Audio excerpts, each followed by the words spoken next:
let's get started. So first up, Ready for Hillary is a super PAC. Does anybody know what that means? Just show me a hand, maybe, if you're not from the US. So a super PAC is one of these interesting things about American campaign finance law. It allows for an organization to be formed that can take unlimited amounts of money. So I can take $2 or I can take $5 million from a single person or corporation. In case you haven't thought that all the way through, this is a very bad thing. This is not good.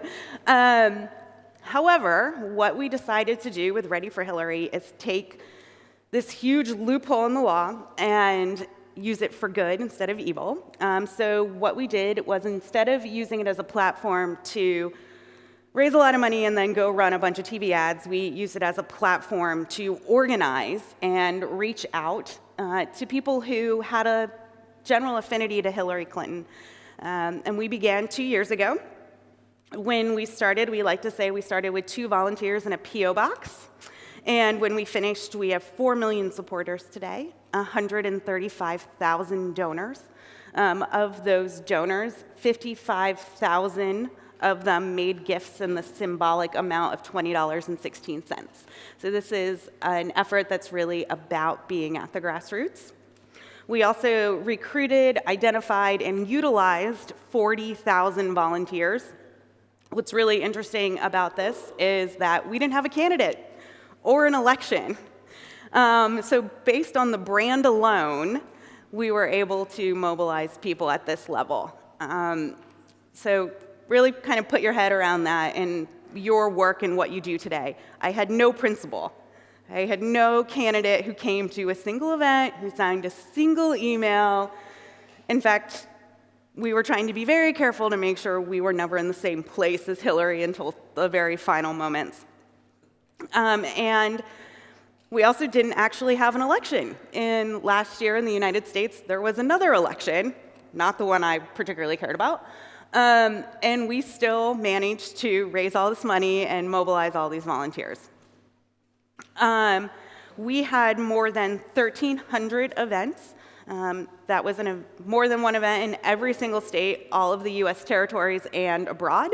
One of the great things about Hillary is because she is such an international icon, expats from the US all over the country wanted to get involved and help us out. So I'm going to show you a quick video that kind of really hits exactly the nail on the head about what this moment in time was about for us. The history of progress in America. Think of the suffragists who gathered at Seneca Falls in 1848, and those who kept fighting until women could cast their votes.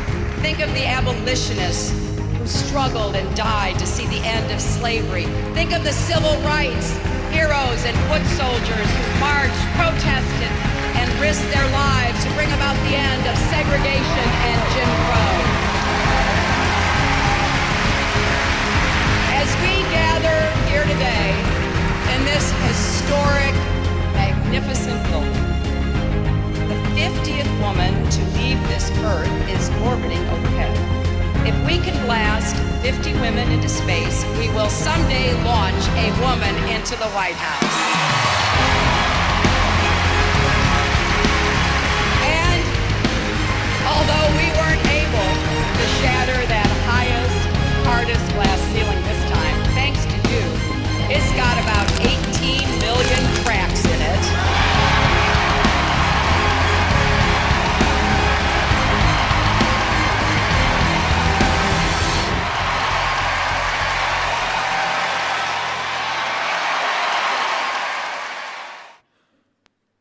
Pretty amazing, right?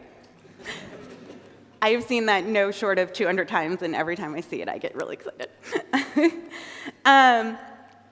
So what you saw there was us taking the clip in the speech where she talks about 18 million cracks in that one final glass ceiling for women is actually from her concession speech in 2008.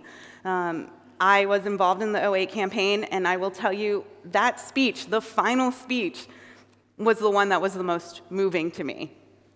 which was probably an indicator of why things didn't turn out the way I wanted them to. But what we decided to do when Ready for Hillary launched is use that moment that felt so amazing and so powerful and use that as our launching point and say, yes, we started exactly where she ended, with 18 million people we know are ready to go back to the polls and vote for Hillary. But what we need to do is make sure that everybody out there who is interested in Hillary, we give them an opportunity to sign up right away. I was saying to many of our high-dollar donors that I am picking up the fruit on the ground. I'm not even picking the low-lying fruit. I was like, no, just let me get what's on the ground first, and then we'll deal with it, which helped us to have a really successful campaign. I want to take any questions that you have about Ready for Hillary and how it worked a little bit later, but one of the things that I was asked specifically to talk about is what I think will drive campaigns in 2016, so I'm going to transition to that. I think that we have three big issues in the US that are going to be the drivers of our campaigns in 2016 and beyond, and those three issues are going to be money, data, and people. And in that order. So the most important one is certainly going to be money. As I said, Ready for Hillary is a super PAC, which was created based on Citizens United is the name of the court case, that basically allowed for there to be a flood of money into the US campaign system. In 2012, $2.6 billion was spent on the presidential race. Now, that is just Barack Obama and Mitt Romney. That does not include any of the governor's races that were held, statewide Senate races, and our races for Congress. So it's nothing, right? That's crazy, and nobody has actually put together that number. But if you think the average competitive Senate race in the United States, when you combined both sides of the ticket, you're looking between $20 and $25 million. So times 25 by 30 Senate races in a given year, and then we say all of our congressional races cost about $2 million apiece, and your average governor's race is going to cost about $8 million. So to put that in perspective, the online dating industry in the United States is a $2 billion industry. That's it. So every 2 years, presidential campaigns are a bigger industry than online dating in the United States. Not sure what that says about us as people, but that's where we're at. What's happening with money in politics in the United States is you are seeing candidates spend all of their time raising money. If you are running for Congress in the United States, you essentially have to raise $2,500 a day from the day you are elected until the day of your reelection. There's not a day goes by that you don't sit down and do call time, that you're not asking your friends of your friends, your business colleagues, and then, heck, people you've never heard of before in your entire life, you're now calling and pleading with them to give you money. It's really beginning to, I think, the population writ large is really beginning to see the impact of this flood of money into the system. It's taking away from the conversations we need a candidate to be having with our citizens, and it also obviously has a huge impact on the issues that come to the table. You know, on the Republican side, we typically say you're taking money from big oil. And then on the Democratic side, we say, but you're doing all these things for universities and colleges. So each side has their own vice, but it clearly changes what gets discussed and what comes to the floor in the House. And there is no end in sight. It's just going to continue to get more and more expensive. It is currently estimated that the cost of just the presidential election in 2016 is going to be $5 billion. Hillary Clinton, her campaign is probably going to raise between $1.2 and $1.6 billion. And if you think about it as a startup, she is going to raise all of that money in about 18 months, a little over that. So who would love to get that much VC in 18 months? I know that I would. Next up is data, which I think everyone has sort of seen Barack Obama and the way that they approached campaigning and went back to the data. They took it out of politics being this gut feeling. Oh, it feels like people on the ground are really concerned about Social Security. Or it feels like people on the ground are really into choice. They stepped way back from the gut and went right to the science, which was a huge change for us, and it caused a big schism. And Hillary versus Obama is a really good example of that. The Hillary folks, brilliant and experienced, just didn't want to believe that you could find all this information down in the granular data. The folks over in the Obama campaign fought really, really hard with their senior folks to say, no, listen, it's in the data and we can prove it to you. Let us show you how we can follow this trend. We have now taken this much further, and you're seeing it rise sort of out of the data we can collect on you online. US privacy laws, as many in this room know, are kind of non-existent. I was here in Germany for about 6 hours, and in that time, 4 people pointed out to me the box on top of the embassy where the NSA is, so we can spy on you. So clearly, it's a big issue elsewhere in the world, and most Americans just say, well, yeah, of course you know that about me. Why wouldn't you? But what we're really doing is we're looking for your behavior. I don't so much care what brand of shampoo you buy or what you buy at the grocery store, but I want to know what grocery store you shop at, because the demographic profile of that store you are going to fit into. And if I can identify an individual as a voter, so if I can identify Philip, I'm going to know that the people in his network that I'm going to see on Facebook and elsewhere, they're most likely look like him.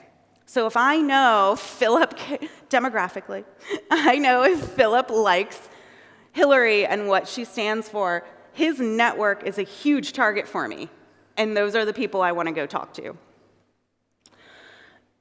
I can identify all those people inside of the data. And then the next component of this that we've learned is the best way to convince someone to vote for your candidate is peer-to-peer contact with an individual you know and trust. So Philip is going to sell you on this candidate more efficiently than I ever will. And more efficiently than I will if I call you 3 times, if I show up on your doorstep 4 times.